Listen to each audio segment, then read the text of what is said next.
Welcome to the Eclipse Horror Stories. Please like and subscribe this channel. Thanks for subscribing this channel. Let's dive into the story. I never thought much about the summer of 2022 until now. Most people remember their vacations, the heat, the beaches, the road trips.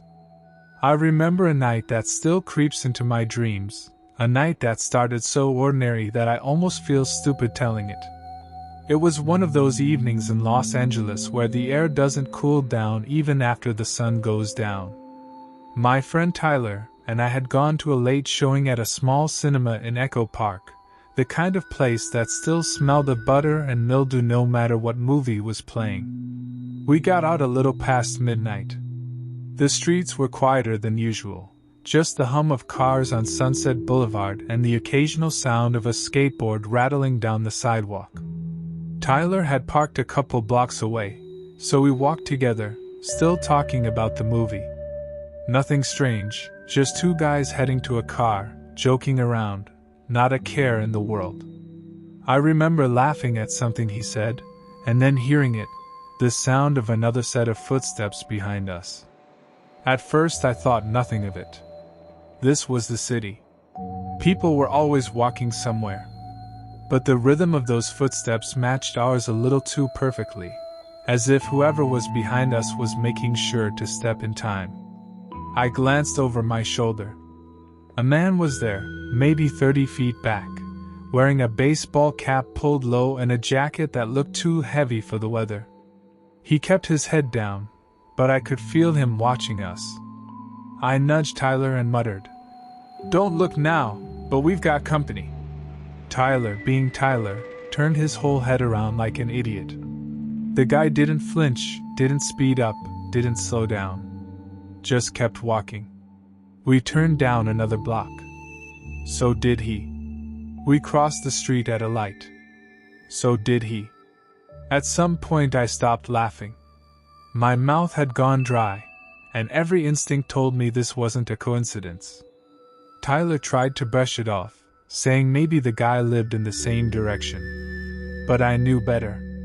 I couldn't explain how, but I just knew. By the time we got to Tyler's car, the man had closed the gap between us. He was only about 15 feet back. My skin prickled as I realized how empty the street was. No other people, no open shops, just us and him.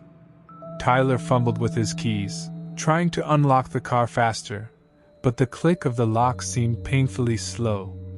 I could hear the man's shoes scraping the pavement now, steady, unhurried, like he knew we weren't going anywhere. We slid into the car and locked the doors. I thought the man would keep walking, maybe pass by, maybe prove me wrong. But instead, he stopped right next to Tyler's side, where the driver's window was. He didn't lean down. He didn't knock. He just stood there, facing the glass, his cap shadowing most of his face. The only thing I could see clearly was his mouth, curved into the faintest smile. Tyler whispered, "What the hell does he want?" I shook my head. I couldn't answer. My hands were clenched in my lap, fingernails digging into my palms. The man lifted one hand and tapped the window. Just once. A single, deliberate tap. Tyler started the engine, and the sound shattered the silence like a gunshot. The man didn't move. He tapped the glass again, slower this time, then slid his hand down the window like he was tracing the outline of Tyler's face on the other side. Tyler cursed and threw the car into gear. We peeled away from the curb, tires squealing, and for a moment, I felt relief. But when I looked back, the man was in the street, still standing there, watching us drive off. We didn't say much after that. Tyler drove me back to my place, both of us trying to act like it wasn't a big deal, like it was just some creep messing with us. But that night, lying in bed, I couldn't shake the image of his smile, the way he hadn't seemed scared of us at all, the way he acted like he already knew something we didn't. I thought that was the end of it. Just a bad encounter, something I'd laugh about later. But a week after that night, when I was leaving work late, I saw him again. Same jacket, same cap pulled low. This time, he was leaning against the wall across from my building. He didn't speak. He didn't move. He just watched me walk to my car. And that's when I realized this wasn't random. He wasn't just some stranger passing through. For some reason, he had chosen me. I froze on the sidewalk when I saw him, trying to convince myself it wasn't the same guy. Maybe it was just another man with a cap and jacket. Maybe my mind was playing tricks on me because I hadn't slept much that week. But deep down I knew. The way he stood with his head tilted slightly downward, the stillness in his body like he was waiting for me specifically, it was him. I forced myself to keep walking. If I turned and ran back inside, it would look like fear, and fear was the one thing I didn't want him to see. I pulled out my keys, trying to keep my hand from trembling, and walked to my car. The parking lot was nearly empty, only a couple of vehicles scattered under the weak glow of the overhead lamps. My footsteps echoed too loudly, and the silence between each step felt unbearable. The man never moved. He didn't even shift his weight. He just leaned against the wall, watching. As I reached my car, I dared a glance at him. His mouth twitched into that same faint smile. I got in fast, locked the doors, and started the engine. For a second, I thought about calling the police, but what would I say? There's a guy watching me. They'd tell me he wasn't doing anything illegal. I sat there, gripping the wheel, and decided to drive home as if it were a normal night. But as I pulled out of the lot, headlights appeared in my rearview mirror. A car eased onto the road behind me. Black sedan, no front plate. My throat tightened. I slowed down, turned onto a side street. The sedan turned too. I sped up, made 3 more turns, cutting across neighborhoods I barely knew. Each time, the car followed. My heart hammered against my ribs. I kept telling myself it could still be a coincidence, that he might just be headed the same direction. But then I hit a red light on an empty stretch of road, and the sedan pulled up close behind me, too close. Its headlights filled my car, blinding in the mirror. The light turned green, and I floored it. The sedan stayed right on me. I drove without thinking, cutting through streets, ignoring stop signs. My hands were slick with sweat, my breath shallow. Finally, I swerved into a gas station, figuring the bright lights and security cameras would scare him off. I parked crooked near the entrance, heart pounding, and waited. The sedan slowed as it passed. For a second, I thought it would stop. Instead, it kept rolling, disappearing down the street like nothing had happened. I sat there for almost 10 minutes, gripping the steering wheel, waiting to see if it would circle back. It didn't. When I finally pulled out and drove home, the streets were empty. No sedan. No man in the jacket. That night I barely slept. Every time I closed my eyes, I pictured headlights filling my mirror, or that faint smile pressed up against glass. By morning, I almost convinced myself I'd imagined it all. Stress. Lack of sleep. Too much caffeine. But the next day, when I left my apartment, there was a folded piece of paper wedged under my windshield wiper. My stomach dropped as I pulled it free. The note was blank except for a single line scrawled across the middle. I like the way you run. I dropped it like it was burning me. My hand shook so badly I had to sit down on the curb. The words weren't threatening on their own, but the meaning was clear. He wasn't just following me. He was enjoying it. I started carrying a knife in my pocket after that. Not that it made me feel much safer, but it gave me something to grip when the paranoia hit. I changed my routes to work, checked over my shoulder constantly, even avoided driving at night. Weeks went by with no sign of him, and slowly I started to believe maybe he moved on, maybe I'd been just another game to him. Then one Saturday night, Tyler and I were grabbing late tacos. He parked in the lot behind the place, and as we walked back to the car, my whole body froze. Across the street, leaning against a lamppost under the yellow glow, was the man in the jacket. Same cap. Same smile. Tyler didn't notice him at first. I grabbed his arm and whispered, "It's him." When Tyler finally saw, he stiffened. "That's the guy from the theater?" I nodded. My legs felt weak, but I forced myself into the car. The man didn't move. He just watched, the corners of his mouth twitching upward like he knew something we didn't. Tyler started the engine, but before he could pull out, the man raised his hand. Not waving. Not pointing. Just holding it up like a silent greeting. That's when Tyler whispered, "He knows who we are." And for the first time, I realized Tyler was just as scared as I was. We peeled out of the taco lot with our lights on full blast, tires squealing more than necessary.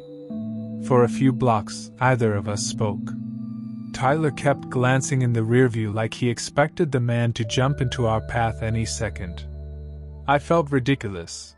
Two grown men acting like kids in a horror movie, but the fear felt too real to laugh away. My palms were sore from gripping the steering wheel so tight. We pulled into a diner that was open all night and sat in a booth with coffee that tasted like burnt rubber. The fluorescent lights buzzed overhead in a way that made the hair on my arms stand up. Tyler tried to make a joke about it to calm us both, but his laugh sounded thin.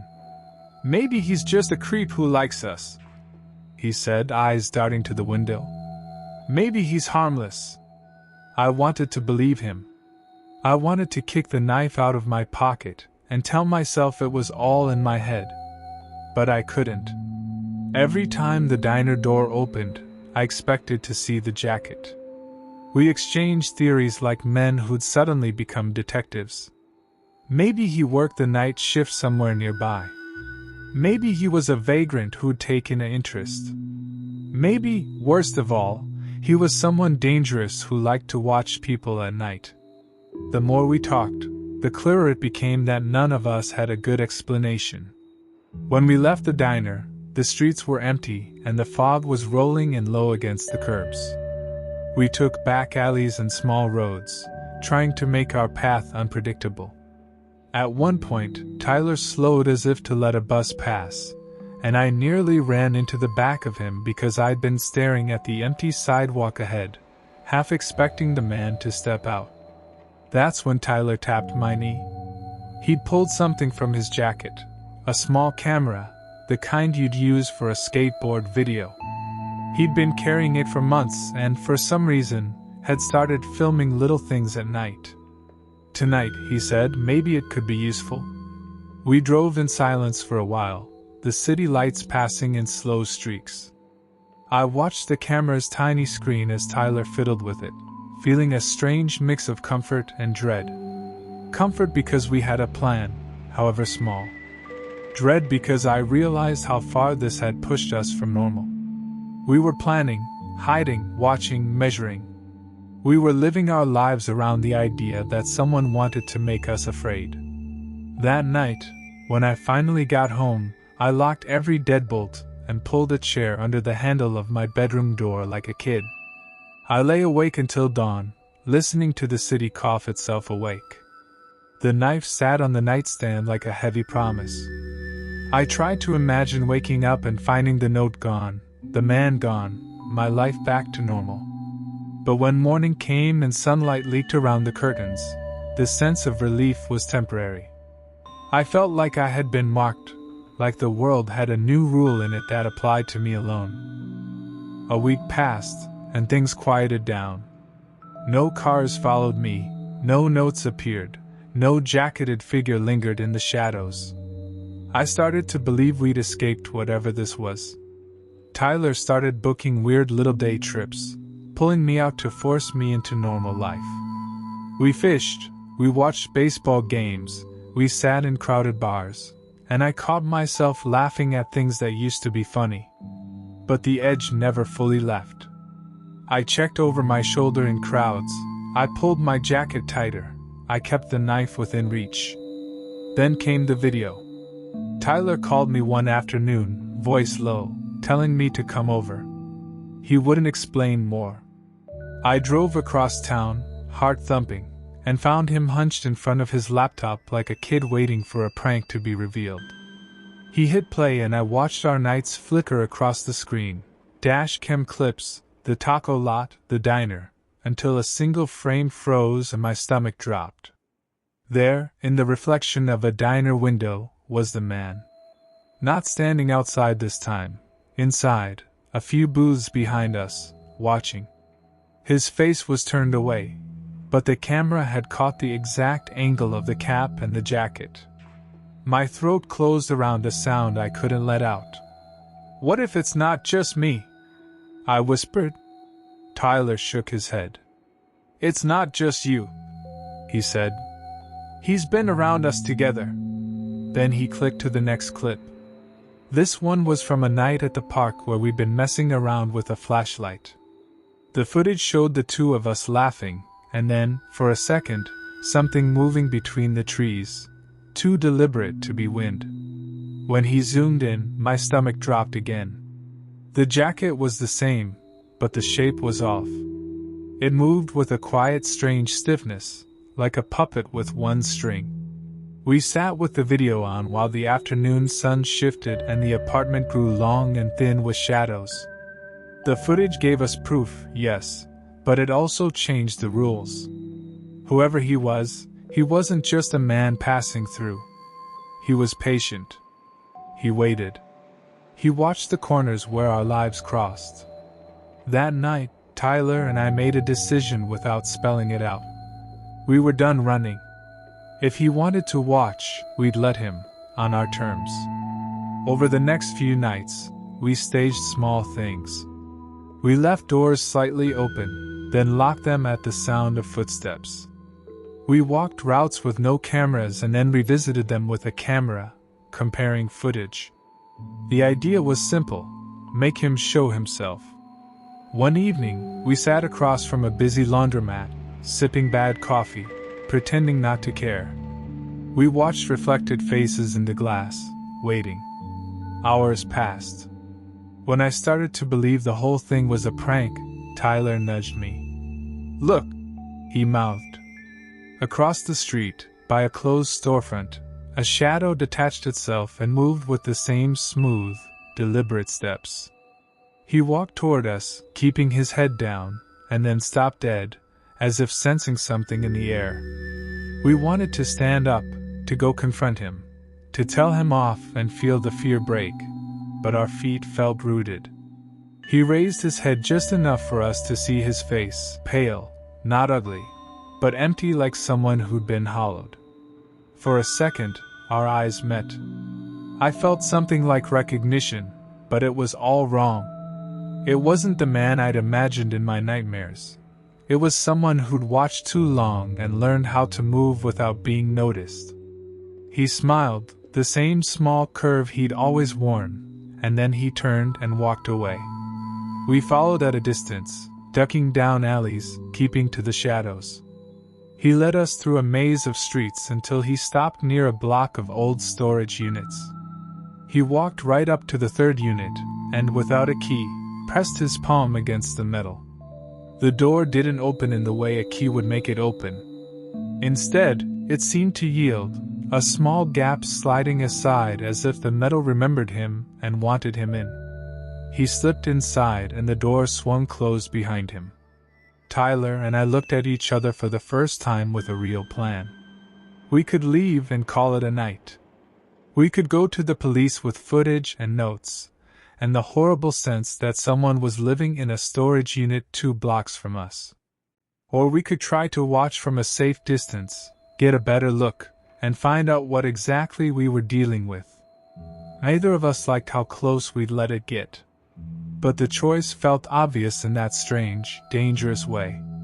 We crept closer, hearts drumming, and kept our distance by the shadows across the alley, waiting for whatever would come out of that storage door. We stayed crouched in the dark behind a stack of broken pallets, the alley smelling like oil and old cardboard. My legs wanted to give out from the cold and the waiting, but I told myself we were close. Too close to walk away. Tyler had his camera ready, hands steady now, like he'd found something to focus on that wasn't his fear. We watched the metal door through a slit between two dumpsters. The city noises seemed far away, as if we'd stepped into a small, sealed world where only the footfalls mattered. Minutes passed. My eyes started to sting from trying to keep them open. The street light threw long bars of light across the alley, and every little movement made me jump. I felt ridiculous and brave and stupid all at once. Then the door squealed. Not the smooth slide of a well-used roller door, but a thin, rusty sound, like metal rubbing on metal. A slit opened and a pale hand slipped out, then a head, then a body. For a second I thought it was our man, the jacket, the cap. But the person who stepped through moved without the same grace he'd shown before. He seemed smaller, thinner, more deliberate.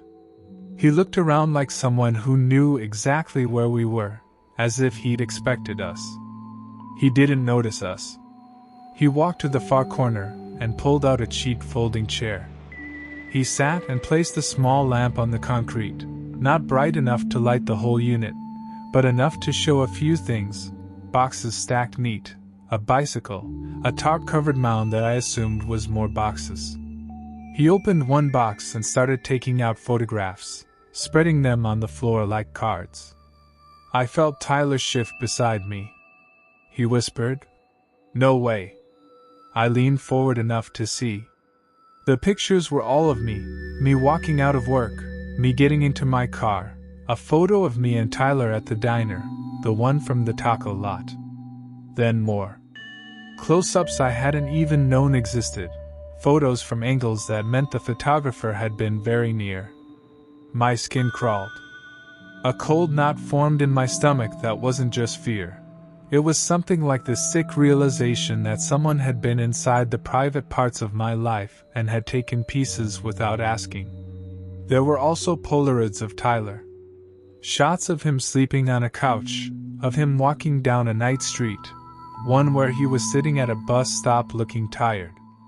Interspersed with the pictures were printouts from the camera he'd left on a bench months ago, frames we had thought were just grainy footage. They'd been cropped, printed, labeled in messy handwriting with dates or locations. Our nights, our faces catalogued. The man, no, not the large man from before.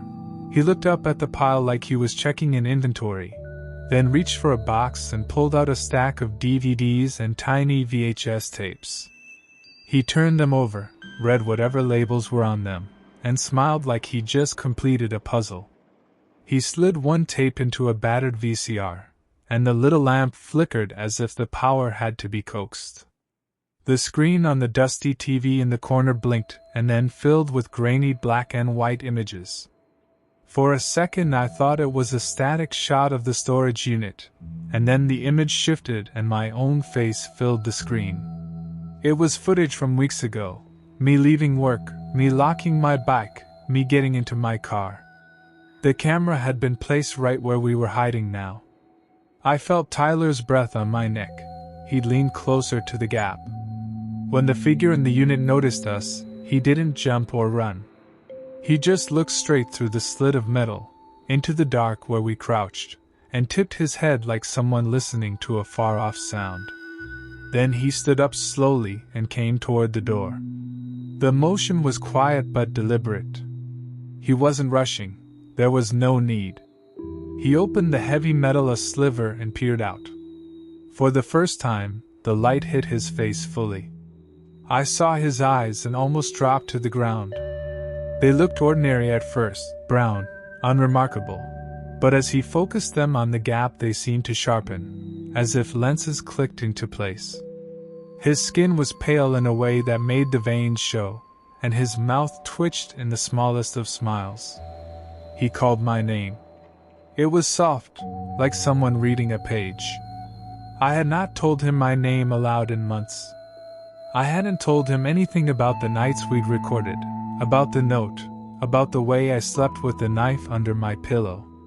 He said it like he had been keeping track. "You kept running," he said. "You're amusing." His voice came out low and calm. There was no menace in his tone, but I felt every hair on my arms stand up like nails. Tyler pressed the camera into my hand without a sound. "Get something," he mouthed. I raised the lens and tried to aim through the gap, but the metal frame shook. I could feel sweat on my palms. The the watcher, pushed the door open an inch. His hand reached out and fixed the lamp so the light slanted across the alley and hit our hiding place. The shadow fell over us like a sheet. I tried to move. My knees were frozen. Tyler grabbed my wrist hard enough to hurt, and the pressure brought color back to my hands. The watcher smiled, like he was pleased to find us exactly where he expected. He stepped out fully then, and for the first time I noticed the other faces behind him inside the unit. Not people, more like mannequins, heads on sticks, masks perhaps. I couldn't tell in the low light. He walked straight to the edge of the doorway and, without a pause, reached down and picked up a photo from the ground. It was one of Tyler. He held it so we could see and said, "You look frightened in this one." There was a kindness in his voice that made my stomach lurch. "It's a good look on you," I managed to whisper. "Why us?" It came out barely a breath. He cocked his head. "Why not?" he said. "You were the ones who ran." Then he turned his head and, as if remembering something, added, "You should thank me." Before I could make sense of that, a sound from behind us, a dull thud on the pavement, made me whirl. A car braked hard at the mouth of the alley, headlights stabbing the darkness. The watcher flinched like someone startled awake. He looked toward the street, then back at us, and in that fraction of a second, Tyler moved. He bolted from our hiding place, yelling my name. I wanted to shout at him to stop, to think, but fear drove him faster than sense. The watcher didn't run after him. He just watched, the same little smile on his face, and raised a hand in a slow, casual wave. Tyler's foot hit a puddle and he slipped. He went down hard on the concrete, the camera skittering away and clattering against the metal door. The sound was loud enough to seem like an explosion. The watcher's smile faded, and he tilted his head the tiniest bit, like a radio finding a new frequency. He stepped forward. His foot crossed the line of the unit threshold.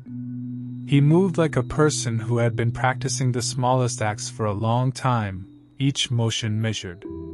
At that moment, time did something strange, like a film slowed on a clip. The watcher's hand shot out not toward Tyler, but toward the camera that lay face down near the door. He scooped it up with a smooth motion, flipped it over, and pointed it at us. The lens faced us. In a tone that was almost gentle, he said, "Now you'll stay." Tyler tried to get up. He reached for me, eyes wild. I heard the scrape of something small behind me, like a chair being pulled.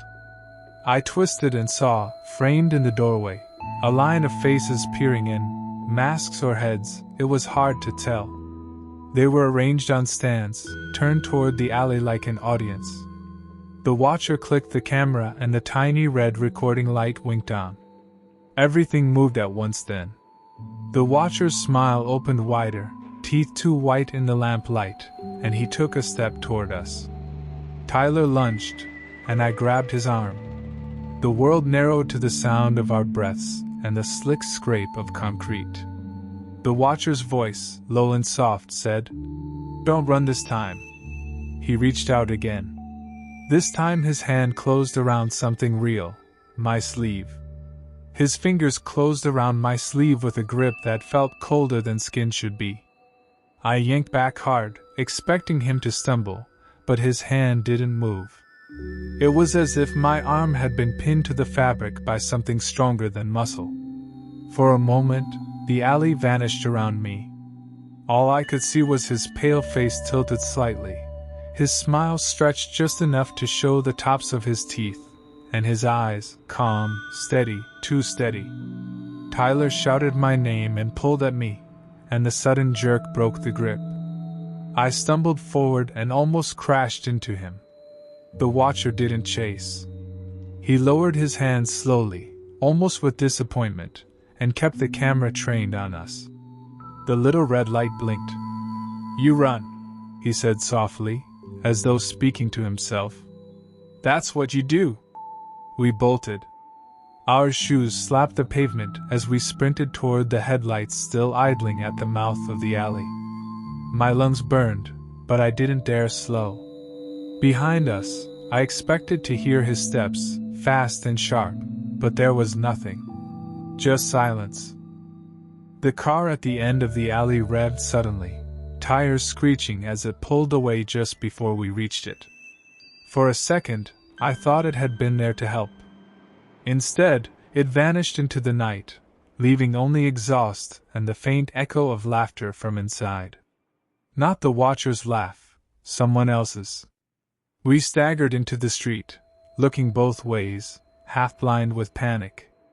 Tyler wanted to keep running, but I grabbed his arm. "Wait, listen." The alley was quiet. Too quiet. I risked a glance back. The unit door was closed, the lamp off, the watcher gone. "What the hell was that?" Tyler gasped, bent over, clutching his side. I shook my head. "I don't know. But he wanted us to see it. All of it. The photos, the tapes, he wanted us to know." We didn't stop moving until we reached Tyler's car parked 3 blocks away. He fumbled the keys, dropped them twice, and when we finally got inside, we sat there in silence, sweat freezing on our skin, both of us staring at the dark street like something was going to lurch out at us. The drive back to my place was quiet except for the engine. Neither of us wanted to talk, not really. Tyler dropped me off, and I swore I saw someone standing under the streetlight across from my building, but when I blinked, it was gone. That night I didn't sleep. I sat in the living room with the knife in my lap, the blinds drawn, every creak of the building making my stomach twist. At one point, the phone buzzed with a text from an unknown number. No words. Just a photo. It was of me, sitting right there in my living room, knife in hand, the blinds half closed. My blood ran cold. I checked the locks twice, checked the windows, but nothing was open. No one could have taken that photo. Not without being inside. I called Tyler in a panic. He answered on the second ring, his voice shaking. "I got one too," he whispered. "It's me, sleeping on the couch. Just now." Neither of us slept that night. The next day we tried to do something normal, meet in daylight at a crowded cafe, talk through what was happening. We laid out what we knew, the man, the sedan, the storage unit, the photos, the new texts. None of it made sense. He was one man, but he was everywhere. He wasn't rushing us. He was circling. Playing. "Maybe we should go to the police," I said finally. Tyler shook his head, tired eyes locked on the table. "With what? Some creepy photos and a story about a storage unit? They'll laugh at us. And even if they believe us, he'll know we went to them. You think he's going to stop then?" I didn't have an answer. That night, I tried to stay awake again, but exhaustion won. When I woke in the early morning, I felt something strange, like the air in the room was heavier. I reached for the knife, but it wasn't there. My hand clawed at the nightstand, empty. My heart pounded as I scanned the floor, the couch, the table. Nothing. Then I saw it. On the windowsill, balanced perfectly upright, sat my knife. And next to it, a single Polaroid photo. It was me, asleep, mouth slightly open, knife on my chest. I staggered back, nearly tripping. Someone had been in the apartment while I slept. Someone had placed that photo there, inches from my head. The rules of the game had changed. He wasn't just watching anymore. He was in. I grabbed the photo and drove straight to Tyler's place. I didn't even knock. I banged until he opened the door, eyes red, hair a mess. He didn't need to ask. He just held up his own Polaroid. Him, sitting at his kitchen table, staring at the screen of his laptop. Taken from behind. We stood there in silence, two men holding proof that we were never alone. That the watcher wasn't coming for us later. He was already here. We didn't even try to pretend it was normal anymore. Tyler shoved a duffel bag into my hands and told me to pack a few things. "We're leaving," he said. "Just for a few days. Somewhere he can't follow." His voice was firm, but his hands trembled as he zipped up his own bag. I didn't argue. The Polaroids had stripped away whatever doubt I'd been clinging to. By sundown we were on the freeway, heading north with no real plan. The sky bled orange into purple as the city lights shrank in the rearview mirror. For a while, the road calmed me, the steady hum of tires, the rhythm of the signs flashing by. But every time I looked in the mirror, I expected to see the black sedan tailing us. Around midnight, exhausted and running on coffee, we pulled into a roadside motel. It was the kind of place where the neon sign buzzed half dead, the paint peeled off the doors, and the ice machine rattled like it hadn't worked in years. But it was cheap and empty, and all we needed was a place to close our eyes. We took turns showering, double-checked the locks, and pushed the dresser against the door. Tyler tried to laugh, said we looked like paranoid fugitives. But when he turned off the lamp, the darkness pressed in too heavy, and the silence wasn't comforting. I lay awake, staring at the ceiling, gripping the knife I'd brought with me. I don't know when I drifted off, but I woke to the sound of clapping. Slow, deliberate claps echoing through the thin motel walls. My body went rigid. I looked over. Tyler was still asleep, mouth open slightly, chest rising and falling steady. The clapping came again. 3 sharp beats. I sat up, heart hammering, and scanned the room. Empty. The sound wasn't inside. It was out in the parking lot. I crept to the window, pulling the curtain back just an inch. Under the flickering neon sign, a figure stood. The jacket. The cap. Head tilted up toward our room. He clapped again, looking straight at the window like he knew I was there. I backed away, shaking Tyler awake. His eyes shot open, and when I whispered, "He's here," the blood drained from his face. We didn't turn the lights on. We just grabbed our bags and moved quietly, like kids sneaking out of a house. But before we reached the door, we heard footsteps on the balcony outside. Slow. Heavy. Getting closer. We froze. The knob rattled once, twice. Then stopped. The silence stretched, broken only by the faint buzz of the neon sign outside. Tyler gripped the dresser like he was ready to push it harder if the door gave way. I stood with the knife raised, my arm trembling. Then, just as suddenly, the footsteps retreated. We heard them fade down the balcony, then nothing. We waited 5 minutes before moving. 10. Finally, we slid the dresser aside, opened the door, and ran. The parking lot was empty. No sedan, no man, nothing but the quiet hum of crickets and the red glow of the neon sign. We jumped in the car and drove without stopping, putting miles between us and that motel. The sun was rising by the time we pulled into another town. We found a diner, sat in silence over greasy eggs and bitter coffee. My hand still shook so badly I could barely hold the fork. Tyler looked like he hadn't slept in a year. That's when my phone buzzed. A new text. I almost didn't want to look, but I did. It was another photo. Me. Standing at the motel window, peeking through the curtain, knife in hand. Taken from the parking lot. I shoved the phone across the table. Tyler cursed under his breath and showed me his own screen. Same photo. Different angle. From behind us, inside the room. We left the diner without finishing our food. That was the last time I saw Tyler. A week later, he stopped answering my calls. His apartment was cleared out, no sign of where he'd gone. The police said he'd probably left town, maybe wanted a fresh start. But I know better. Sometimes, late at night, when I'm sure I'm alone, I hear it again. The clapping. Soft at first, then louder, slow and deliberate. I don't check the window anymore. I don't want to see who's out there. But sometimes I wake to find a photo on the nightstand. Me asleep. Always from a different angle.